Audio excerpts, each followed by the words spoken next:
নমস্কার, বিবেকৃত থেকে আজকে এমন একটা ঘটনা বলবো যেটাকে বাংলায় বলে লোম খাড়া হয়ে যাবার মতো। চীন, চায়নায় এখন একটা ইনভিজিবল ওয়ালটা দেখা যাচ্ছে না, কিন্তু একটা ওয়াল হয়ে গেছে আপনার ঘরের দোরগোড়ার বাইরে এবং বর্ডারে। আপনি ধরুন ফরেন ট্রিপ আপনি চায়নায় যারা আছে, ধরুন ফরেন ট্রিপ করতে যাবেন, সব রেডি, বাস্কো প্যাডটা গুছিয়ে আপনি এবার এয়ারপোর্টের দিকে যাবেন, সঙ্গে সঙ্গে বেরোতে যাবেন, আপনার দরজায় টক টক টক, দরজা খুললেন, বললো যে আপনার ভিসা ক্যান্সেল, আপনি ঘরে চলে যান আর বেরোবেন না। এইবার এইটা তো বললাম শুধু টিপ অফ দ্য আইসবার্গ।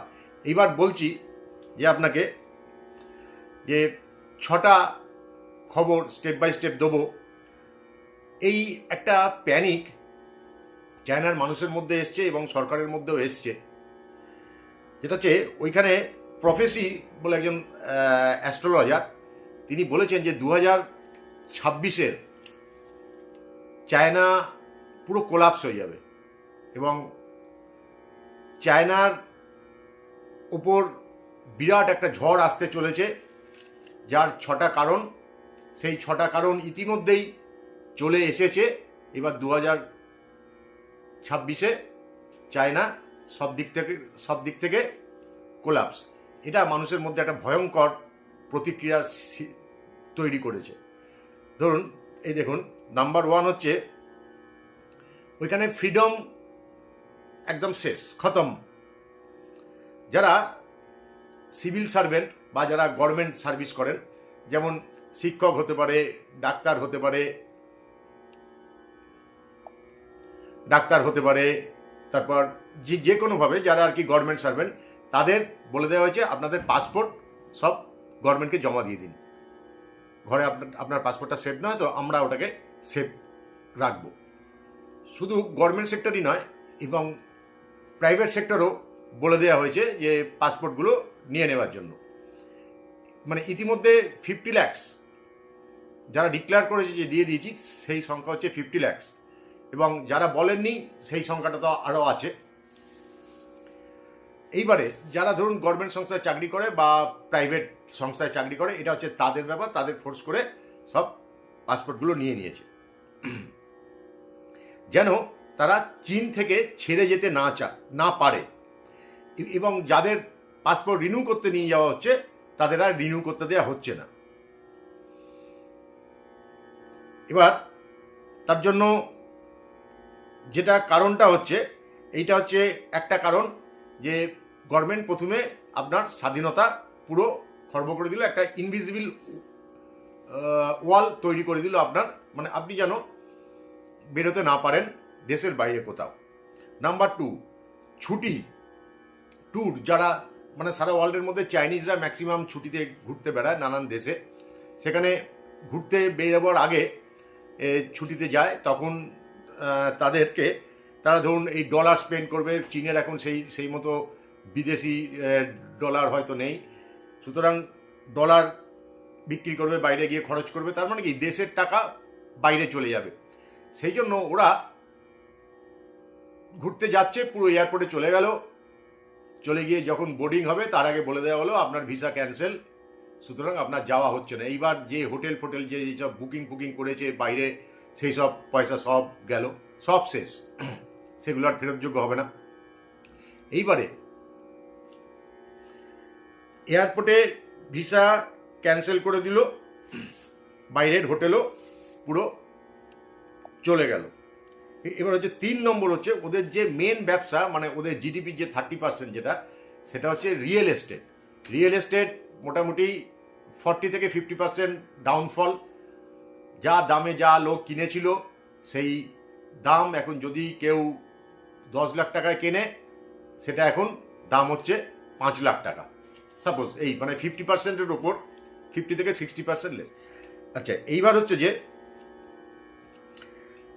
এইবার যারা ধরুন ব্যাংক থেকে লোন নিয়ে বাড়ি কিনেছিল, তাদের বাড়ি 50% দাম কমে গেল, কিন্তু ইএমআই তো ঠিক সেমই রয়ে গেল। তারা ইএমআই দিতে পারছে না। ইএমআই দিতে না পারার জন্য ব্যাঙ্কগুলো কোলাপস হয়ে যাচ্ছে। আর চায়না ম্যাক্সিমাম তো এক্সপোর্ট করতো, সারা পৃথিবীর একটা ম্যানুফ্যাকচারিং হাব, সেটা বন্ধ।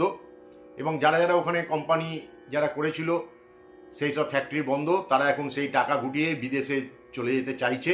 এবং ওইখানকার যারা লোকাল তারাও বাইরে চলে যেতে চাইছে। এই কারণে ওরা পুরো যেন কেউ বাইরে না যেতে পারে সেই জন্য একদম ব্যান করে দিয়েছে। আর সাপ্লাই চেন চায়নার একদম কম। আর টোটাল যে ব্যাংকিং সিস্টেম কোলাপস হয়ে যাওয়ার জন্য ক্যাশ ফ্লো নেই। চায়নারা এখন শুধুমাত্র মানে হোটেল রেস্টুরেন্ট সব খালি, শুধুমাত্র খাওয়া আর জলের জন্য ওদের যা খরচ করছে, আর ওরা ভয়তে আগামী দিনে কিছু খরচ করছে না। তার মধ্যে আরেকটা জিনিস যেটা হচ্ছে, ওরা ভেবেছিল যে সেলফ কনজামশন করে আমাদের যে উৎপাদিত জিনিসগুলো আমরা সেগুলো সেলফ কনজামশন করিয়ে ওদের দিয়ে করবে, কিন্তু সেলফ কনজামশনও খুব লো হয়ে গেছে। মানুষের হাতে কোনো কাজ নেই, মানুষের কোনো মানে পারিবারিক যে বিয়ে থা যেগুলো হয় সেইগুলো মানুষ ভয় করতে চাইছে না। সুতরাং ওদের এখন যে কর্মঠ লেবার, যেটা স্কিল ম্যান বা স্কিল লেবার বা আনস্কিল লেবার যেগুলো থাকে, সেগুলো এই মুহূর্তে চায়নার তাদের বয়স অ্যাভারেজ দেখা যাচ্ছে যে 40 বছর, সেখানে ভারতের এখন 28 ইয়ার্স মানে 28 বছর, চায়নায় সেটা এখন 40 বছর। সুতরাং নতুন কোনো জন্মাবার হারও কম। সুতরাং ওদের প্রবলেম এখন চতুর্দিকে। এই হচ্ছে কতগুলো জিনিস। এইবারে মেন যেটা লোম খাড়া হয়ে যাওয়ার মতো সেটা বলি, ওদের ওখানে 14 বছরের একটা বাচ্চার অ্যাক্সিডেন্ট হয়েছিল, তার মা তাকে হসপিটালে ভর্তি করিয়েছিল। প্রায় অন্তত 20 দিন মতো সে হসপিটালে ছিল। থাকার পরে তার মাকে ডেকে বলা হলো যে আপনার ছেলের ব্রেন ডেথ হয়ে গেছে, সুতরাং আপনি যদি চান তো আপনার ছেলের যে ভেতরে যে বডি পার্টস আছে তো সেইগুলো আপনি যদি ডোনেট করতে চান তাহলে, কারণ ছেলে তো মরেই গেছে, আপনি তো ওকে তো ইয়ে করে দেবেন তো এইগুলো। তখন মা বললো যে হ্যাঁ ঠিক আছে, অন্তত আমার ছেলের তো আর বাঁচবে না, সুতরাং এগুলো। এইবার যখন ওকে অপারেশন থিয়েটারে নিয়ে যাচ্ছে তখন ওর মা ছেলেটার হাতটা বেরিয়েছিল, হাতটাতে হাত দিয়েছে, হাতটা তো কিন্তু তখন গরম, মানে আমাদের যেমন রক্ত চলাচল করলে সাধারণ মানুষের যেরকম গরম হয় সেই রকম গরম। ওর মা দেখে সেই সময় কিন্তু ও মা ফেন্ট হবার মতো অবস্থা। এবং 24 ঘন্টার মধ্যে 6টা পার্টস, কিডনি, হার্ট, লিভার, চোখ, মানে এরকম 5 থেকে 6টা পার্টস মানে বডি পার্টস, সেটা 5-6 জনকে দিয়ে দেওয়া হলো। 24 ঘন্টার মধ্যে ডিএনএ ম্যাচ হয়ে গেল, টেস্ট হয়ে গেল, কিডনি, লিভার, ফিভার এইসব হয়ে গেল। তার মানে আগে থেকে প্ল্যান ছিল। যারা বেশি পয়সা দিচ্ছে তাদের ওখানে ভর্তি করিয়ে, এবার যারা এই রকম কেস মরছে না তাদেরকে মেরে সেইগুলো করতে চাইছে। কি অবস্থা দেখুন। ওই ভদ্রমহিলা লাস্টে এটা ইন্টারনেটে পোস্ট করেছিল, পোস্ট করার পরে জানতে পারা গেছে। তার মানে চায়না আরেকটা ইউনিভার্সিটিতে আগুন লেগেছিল, সেই আগুনটা কয়েকটা বাচ্চা মারা গেছিল, তারপর ওরা কিন্তু সঙ্গে সঙ্গে সরকারিভাবে সেই পোস্টটা বন্ধ করে দিয়েছিল। আর একটা যে যিনি জাপানিজ একজন সিঙ্গার মানে আর্টিস্ট, সে চায়নাতে শো করার জন্য আগে থেকেই তার স্যাংশন ছিল, অনুমতি ছিল, টিকিট ফিকিটে সেল হয়েছিল। যেদিন শো সেদিন ও এয়ারপোর্টে নেবে ওকে বলেছে যে আপনার শো ক্যান্সেল হয়ে গেছে, এখানে কোনো লোক আর দেখতে আসবে না, সুতরাং আপনি ব্যাক করে চলে যান। কিন্তু ও পুরো একদম ড্রেস নিয়ে, ওর অর্কেস্ট্রার টিম নিয়ে ও কিন্তু সেই যে মঞ্চটা ছিল সেই মঞ্চে ও চলে গিয়ে পুরো শোটা করেছে, কিন্তু কোনো দর্শক নেই। আগামী দিনে চায়নার কিন্তু এইটা বোঝা যাচ্ছে যে চায়নাও কিন্তু আগামী দিনে দর্শক শূন্য, কেননা সবাই তো এখন ঘরের মধ্যে বন্দি। এবং এটা চায়নার এই অবস্থা।